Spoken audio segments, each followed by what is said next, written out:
దేవునికి స్తోత్రము కలుగును గాక. ఆమేన్. ఈ ఉదయకాల శుభములు మీకు తెలియజేయుచున్నది రెవరెండ్ కె శ్యాంబాబు. ఈ దినము కొరకు దేవుని వాక్యము. తన యందు భయభక్తులు గల వారి కోరిక ఆయన నెరవేర్చును, వారి మొర్ర ఆలకించి వారిని రక్షించును. 145వ కీర్తన 19వ చరణం. ప్రియులారా, దేవుడు తన భక్తులైన మనందరి ఎడల తన ప్రగాఢమైన ప్రేమను, ఆప్యాయతను అనుగ్రహించదలంచి ఉన్నాడు. ఎల్లప్పుడూ తన యందు భయభక్తులు కలిగిన భక్తులకు దేవుడు చేసేటటువంటి మేలులు ఇలాంటివే.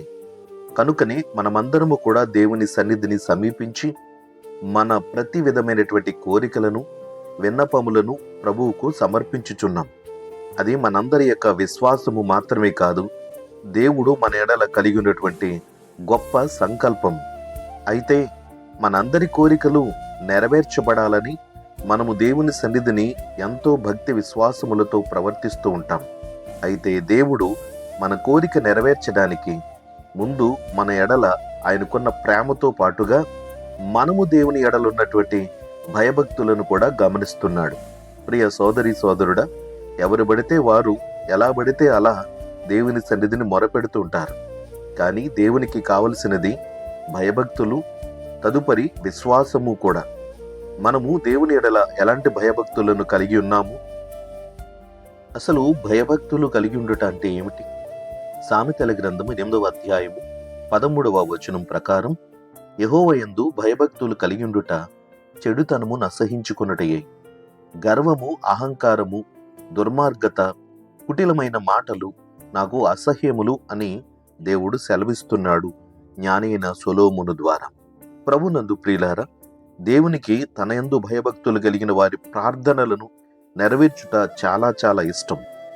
111వ కీర్తన 5వ చరణములో, తన యందు భయభక్తులు గల వారికి ఆయన ఆహారం ఇచ్చి ఉన్నాడు, ఆయన నిత్యము తన నిబంధన జ్ఞాపకము చేసుకొనును అని వాక్యములో తెలియజేయుచున్నాడు. గమనించారా ప్రియులారా? దేవుడు తన యందు భయభక్తులు కలిగిన వారిని ఎలాగా ప్రత్యేకంగా గమనిస్తున్నాడు? మనము దేవాలయములోను, దేవుని సన్నిధిలోను ఆయా సందర్భాల్లో కనబడి ఏదో నామమాత్రకముగా నమస్కారం చేసి మనకు తోచిన కానుకేదో వేసి వెళ్ళిపోతూ ఉంటాం. ఇది మాత్రమే భయభక్తులు కలిగి ఉండట కాదు. దేవుని యొక్క వాక్యానుసారముగా, నీతిగా, యథార్థంగా మనము ప్రవర్తించి జీవించగలిగినప్పుడు దేవుడు తన భక్తులైనటువంటి మన యందు ఆనందించువాడై ఉన్నాడు. 128వ కీర్తన 1వ చరణములో, యెహోవా యందు భయభక్తులు కలిగి ఆయన త్రోవల యందు నడుచువారందరూ ధన్యులు అని సెలవిస్తున్నాడు. కాబట్టి దేవుని సన్నిధిలో ఆషామాషిగా మనము ప్రవర్తించి ప్రార్థిస్తే అది నెరవేరదు. కానీ దేవుని సన్నిధానమున భయభక్తులతో కూడినటువంటి జీవన నేపథ్యము దేవునికి అంగీకారయోగ్యముగా ఉండాలని కోరుతూ ఆ ప్రకారంగా జీవించవలసిన వారమై ఉన్నాం. 128వ కీర్తనలో 4వ చరణములో, యెహోవా యందు భయభక్తులు గలవాడు ఇలాగూ ఆశీర్వదింపబడును అని సెలవిస్తూ, సియోనులో నుండి యెహోవా నిన్ను ఆశీర్వదించును, నీ జీవిత కాలమంతయు యెరూషలేమునకు క్షేమము కలుగుట చూచెదవు, నీ పిల్లల పిల్లలను నీవు చూచెదవు, ఇశ్రాయేలు మీద సమాధానముండును గాక అని మరి 2 చరణాలలో ఈ మాటను తెలియజేస్తున్నాడు.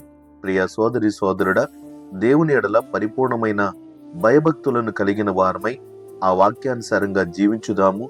దేవుని నామమున చేసిన ప్రతి ప్రార్థనకు తగిన ప్రతిఫలాలు పొందుకుందాం. దైవాశీస్సులు కలుగునుగాక. ఆమేన్. ప్రార్థన. ప్రేమగల తండ్రి, ఘనమైన దేవా, నీకు స్తోత్రాలు చెల్లిస్తున్నాము. నీవు అనుగ్రహించిన మరొక సమయమును బట్టి మీకు కృతజ్ఞతలు చెల్లిస్తున్నాం. ప్రభువా, నీ యందు పరిపూర్ణమైన భయభక్తులను కలిగి మా జీవన నేపథ్యాన్ని కొనసాగించుకొనవలసిన వారమై ఉన్నాం.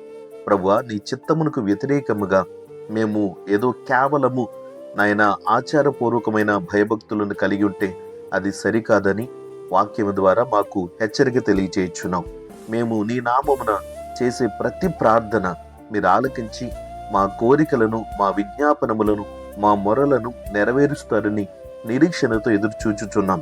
అయితే నీవు ఆశించిన స్థాయిలో మేము నీ ఎడల పరిపూర్ణమైన భయభక్తులను కలిగి చెడుతనమును అసహించుకొని గర్వమును విడిచిపెట్టి లౌకిక సంబంధమైనటువంటి ఆవేశ కావేశాలను దేవా విసర్జించి మంచి మనస్సుతో అందరి ఎడల ప్రవర్తించుటకు మాకు సహాయం చేయండి. నాయన, నీ ఎదుట మేము చేసిన ప్రతి విధమైన అపరాధ పాపదోషములను క్షమించి మన్నించండి. దేవా, ఈ దినమందు ఈ ప్రార్థనలు ఏకీభవించి ఎవరు ఏ విధమైనటువంటి ఉద్దేశములు, ప్రార్థన విన్నపాలు, కోరికలను నీ సన్నిధిని తెలియపరుచుచున్నారు, నిశ్చయముగా వారి మనోవాంఛలను యావత్తును సఫలపరచుమని ప్రార్థిస్తున్నాం.